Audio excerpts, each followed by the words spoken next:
Graça e paz do Senhor Jesus Cristo. Que bom que você está aqui com a gente. A gente vai estar hoje compartilhando um pouquinho da palavra do Senhor. No Salmo de número 126. Queria convidar você que está aí para abrir. A gente vai estar orando, falando com o nosso Deus. E logo após, então, compartilhar alguns ensinamentos, algumas coisas importantes que o Senhor tem a nos falar através desse Salmo. Oremos. Senhor, nós queremos louvar o Teu nome. Te louvar, ó Deus, porque o Senhor é Deus bondoso e poderoso. Deus que ama o teu povo, Deus que cuida de nós, Deus que tem se movido, ó Deus, de forma grandiosa. Tu tens o controle de todas as coisas, nós confiamos plenamente no Senhor. Sabemos que nada foge ao teu controle, que o Senhor sim se importa. O Senhor não está só assistindo a tudo, mas o Senhor sim está movendo o teu braço. Em favor do teu povo, o Senhor tem realizado grandes proezas. Sempre foi assim, em toda a história. É assim hoje. E assim será. Obrigado, Senhor, pelos grandes feitos do Senhor. Obrigado por todas as conquistas que o Senhor fez em nosso favor. Obrigado pela cruz, pela salvação que há em Ti, pela fé que se fortalece. Obrigado pela graça que nos alcançou. Toda honra e toda glória sejam dadas a Ti. E que o Teu povo possa cada dia mais estar envolvidos, ó Deus, com a Tua pessoa, com a Tua obra, ó Deus, com aquilo que é a Tua vontade em nome de Jesus. Amém. Amém. Diz assim o Salmo de número 126, verso de número 1. Quando o Senhor restaurou a sorte de Sião, ficamos como quem sonha. Então a nossa boca se encheu de riso e a nossa língua de júbilo. Então, entre as nações se dizia, grandes coisas o Senhor tem feito por eles. Com efeito, grandes coisas fez o Senhor por nós, por isso estamos alegres. Restaura, Senhor, a nossa sorte, como as torrentes no Neguebe. Os que com lágrimas semeiam, com júbilo ceifarão. Quem sai andando e chorando enquanto semeia, voltará com júbilo, trazendo os seus feixes. Esse texto é bastante conhecido, ele é um daqueles salmos que faz parte dos chamados cânticos de romagem, cânticos esses que eram entoados pelo povo quando em procissão caminhavam para Jerusalém para festejar as festas do Senhor. Era um momento muito particular também da história de Israel. Mas é curioso sobre o momento que trata esse texto.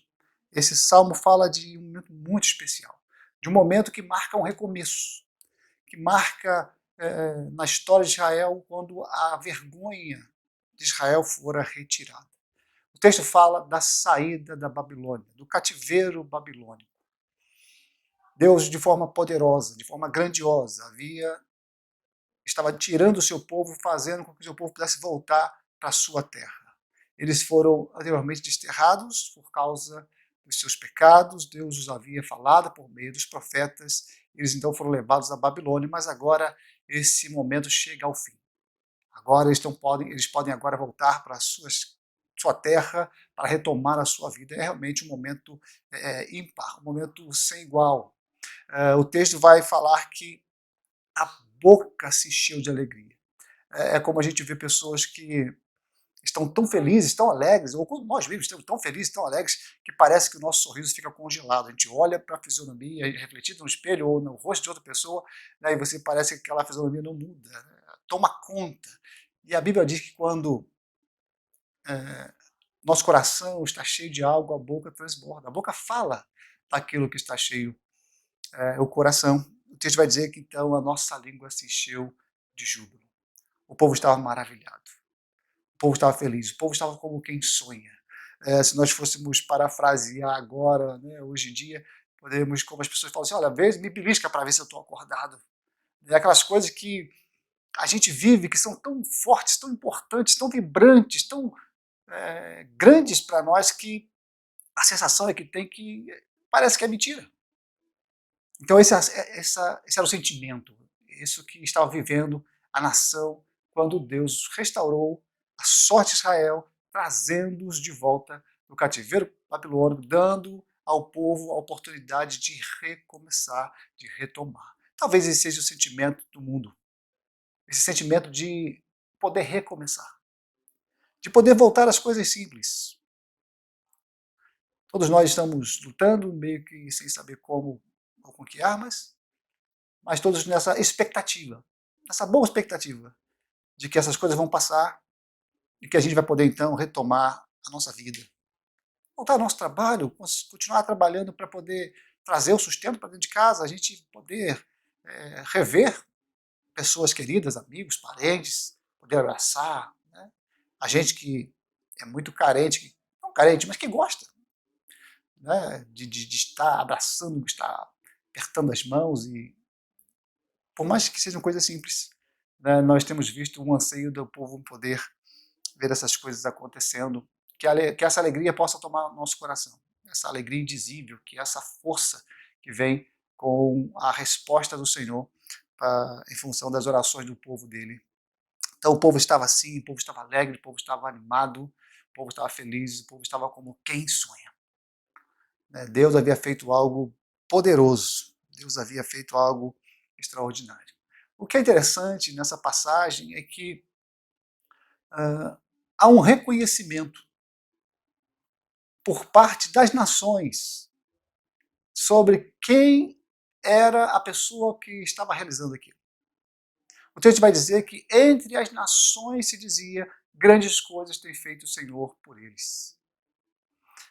Lembremos que estamos dentro de um contexto diferente, há um império nesse momento, há um grande reino, muitos povos estão dominados, você tem povos de várias outras nacionalidades que fazem parte desse império, mas agora Israel está sendo liberado. As outras nações que também estão debaixo desse jugo, debaixo desse poder, estão olhando para Israel, vendo Israel poder agora voltar para sua terra, eles estão vendo o que Deus está fazendo e eles estão dizendo: olha, de fato não é uma coisa simples, não é uma coisa pequena. De fato é alguma coisa maior. E eles veem Deus nisso. Eles percebem que é Jeová que está agindo em favor do povo de Israel. E eles falam: ó, entre as nações dizia, de fato, grandes coisas fez o Senhor por eles.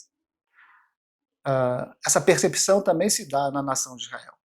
Eles vão dizer, no verso 4, verdadeiramente, com efeito, grandes coisas tem feito o Senhor por nós. Era necessário que o rei assinasse o edito, o documento, mas todos sabiam que por trás das mãos do rei estava a mão do Senhor. Tanto o povo de Israel quanto as nações estavam percebendo que Deus estava agindo, porque era algo realmente extraordinário, grande, algo que podemos dizer que era inesperado. Interessante, porque esse momento que marca a volta de Israel para a sua terra, quando a gente chega no verso 4, há uma mudança nessa forma de redigir. O texto vai dizer agora: restaura-nos, Senhor. O texto inicia dizendo que o Senhor restaurou, e agora ele vem: restaura, Senhor, a nossa sorte como as torrentes do Negueb. É interessante pensar que há exatamente esse momento de festa, de júbilo, de alegria indizível, de folguedo, onde as pessoas percebem, estão saindo, estão deixando Babilônia, estão voltando para sua terra, estão podendo retomar suas vidas, podendo recomeçar. Mas isso não significa que o recomeço é fácil. Muitos inimigos se levantaram quando Israel volta para seu território. A gente vê aí nas histórias de Neemias todo o conflito, mas os muros são erguidos de forma extraordinária, rápida, milagrosa. O povo se alegra com aquilo. Mas o fato é que, com o passar do tempo, algumas coisas vão se acomodando. A Bíblia vai nos falar, através dos profetas do Senhor, que houve um tempo, e não muito tempo depois do retorno, onde os homens estavam agora se preocupando mais com as suas coisas, com as suas casas, com as suas lojas, com os seus empreendimentos, por exemplo, e estavam haviam abandonado a construção da casa do Senhor. Esdras faz um aviso, chama a atenção daquele povo, porque Depois de um período já na Terra, eles começam de novo a casar-se com mulheres de outros povos, né, que contraria aquela orientação bíblica para a nação de Israel. Então era como se esta estivesse chamando a atenção daquele povo, dizendo o seguinte: gente, preste atenção, nós estamos voltando aos mesmos erros que nos levaram para a Babilônia. Então, aquela alegria, aquele momento de realização grandioso que houve, agora ele se transforma em uma oração. O salmista olha para a realidade, para as circunstâncias que eles estão agora vivendo, sabe da dificuldade, não é difícil reconstruir a cidade, não vai ser difícil reconstruir toda a vida, toda a estrutura, seja ela econômica, política, até mesmo religiosa, não seria simples, então, o Senhor restaura-nos como as correntes do Negueb. É interessante porque ali era uma região de deserto, onde durante boa parte do ano os rios ficavam sequíssimos. Então era necessário que a chuva caísse, né, nas montanhas ao sul, para que a partir daí então a água advinda pudesse chegar por meio desses rios secos e aí voltar a inundar aquele espaço, e aí então poderia haver a produção. O salmista ainda vai dizer, olha, aquele que com lágrimas semeia com júbilo ceifarão, os que saem andando e chorando, eles, enquanto semeia, voltarão com júbilo trazendo os seus feixes. Veja que coisa curiosa, eles precisavam plantar antes. Não era possível esperar as chuvas caírem nas montanhas para que a água chegasse e inundasse os desertos. Era preciso plantar antes, plantando com a esperança. A esperança de que a chuva ia cair, com a esperança de que a chuva iria chegar. Então, na nossa vida, muitas vezes é assim, a gente precisa tomar atitudes de fé e de esperança em Deus, agir sabendo que Deus vai fazer porque Ele diz que faz, Ele diz que age, Ele diz que é Deus que cuida. E mais do que isso, nós já temos experimentado isso na nossa vida, as nossas próprias experiências. Então, com o texto que nós estamos lendo, nós podemos aprender algumas coisas importantes para a nossa vida. A primeira coisa que eu queria ressaltar nesse texto é para o fato de que há situações que, por vezes, nos parecem resolvidas. Há feridas que, às vezes, parecem estarem curadas, mas ainda não. Vejam que alguns problemas que foram vividos pela nação de Israel, por mais que fossem avisados por Deus através de seus profetas a respeito daquela situação, que se fazia necessário uma mudança de comportamento. Eles não tiveram essa mudança, eles são levados, né, Deus os entrega, permite que sejam levados ao cativeiro, passam pelo cativeiro durante cerca de 70 anos e agora estão de volta. Mas quando o tempo passa, quantos anos vão se passando, os meses vão se passando, nós vamos perceber no texto bíblico que eles começam a voltar àquelas práticas antigas. Então, aquilo que parecia estar sarado, aquilo que parecia já estar curado, ainda não é bem assim. Precisava haver um continuar. A restauração ainda não era completa. Então a oração do salmista é: sim, Senhor, restaura-nos. Complete a obra. Complete a obra que o Senhor começou. O Senhor havia restaurado a condição, né, daquele povo, de não estar mais preso a essa questão política, geográfica, mas ainda havia algo para acontecer no coração daquele povo. A segunda coisa que esse texto também nos ensina está ligada à questão de como nós podemos viver nesse mundo, como precisamos viver, como é a forma mais salutar de vivermos nesse mundo. Perceba que, primeiro, a compreensão sobre os fatos anteriores, a compreensão da mão de Deus agindo em favor do seu povo, o salmista diz, olha, certamente foi o Senhor quem fez, foi o Senhor quem agiu, foi o Senhor quem cumpriu, quem realizou tudo aquilo. Então ele olha para trás e ele consegue perceber Deus na vida deles, na vida do seu povo. Mas ele também consegue olhar para o futuro. Ele consegue olhar para o futuro e ter essa certeza, ter essa convicção de que Deus vai agir em favor do seu povo. Certeza essa que fica aparente na sua própria declaração. Ele vai dizer, olha, quem sai andando e chorando enquanto semeia, voltará com júbilo trazendo os seus feixes. Então, usando aí a figura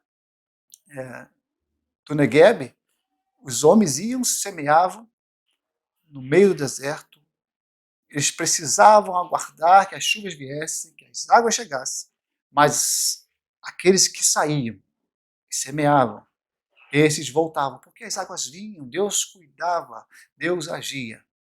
Então não ficaram parados, não ficaram se lamentando, eles foram, ainda que com choro, ainda que com lágrimas, mas eles havia a certeza de que as águas viriam, que Deus ia agir, Deus mais uma vez iria cuidar do seu povo. Então, nem todas as coisas estão resolvidas, algumas coisas precisarão ser tratadas. A obra que o Senhor começou, Ele ainda vai completar.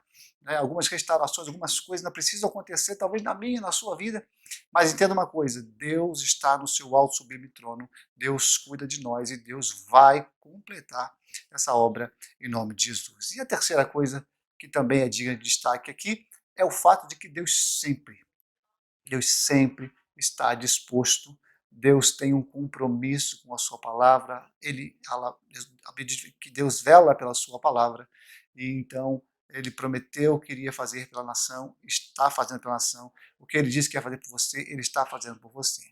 Então, hoje talvez seja um tempo de sair, hoje talvez seja um tempo de olhar para o deserto que possa estar vivendo e você pensar, olha, do que adianta lançar semente, não há água, do que adianta continuar a semear. Entenda uma coisa, a chuva vem, as águas vão descer pelas montanhas, as torrentes do Negueb vão encher o deserto e a vida vai voltar a prosperar, porque é Deus quem está ordenando isso. Que Deus abençoe a tua vida, que você possa estar confiando cada vez mais no cuidado do Senhor. Ele está cuidando de você, Ele está se movendo ao seu favor. Ele tem uma grande obra a fazer na tua vida, o que Ele começou, Ele vai completar. Que assim seja, que Deus te abençoe, no santo nome de Jesus. Amém.